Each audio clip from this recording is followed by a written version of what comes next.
In 2015, 2.1 billion people lacked safely managed drinking water services globally, and around 1 million hand pumps serve around 200 million rural Africans with water, but they break frequently, and they're wasting billions of dollars of investment.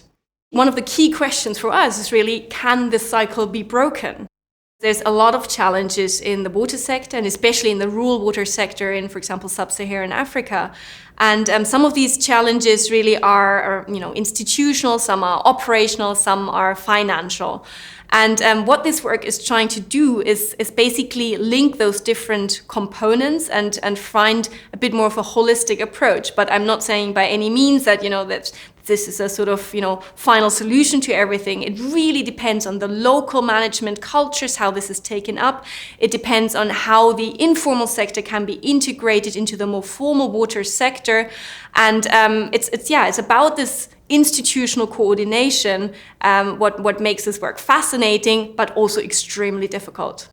There have been, extensions to this community management paradigm, which has been working well in some places, but not so well in others, basically to see if there is a way to provide maintenance services to this water infrastructure that breaks really frequently at a scale. So it's professional, local mechanics that can go and fix this infrastructure, but as part of a business model, basically.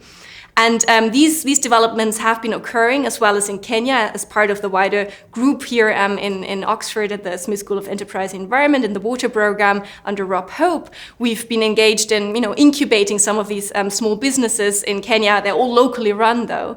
And these processes go sort of in parallel with a wider institutional change in Kenya, where there is decentralization happening, introducing 47 county governments in 2013, and also a new Water Act. Well, it was a bill, over several years going through the legislative processes. But also we were able to share some of this evidence with policymakers. So as part of my research, it was very exciting sort of hopping between the very local areas, like conducting 3,500 household surveys, really trying to understand the preferences of rural water users for water services, and also these new service delivery models that are professionalized and operating at scale, trying to bring more sustainable water services. But then also engaging with the ministers at county level and at national level, people higher up in the Ministry of Water and Irrigation, and providing that evidence from the ground, of what's actually happening in the sector and what the rural water users actually want. And, this engagement has always been fascinating. And I remember our sort of 7 a.m. meetings with one of the directors in the Ministry of Water and Irrigation and exchanging. And he was really interested to hear, because being a bit removed in Nairobi sometimes, but also, he had so much to share on that making of the water bill at that point. It's a long legislative process.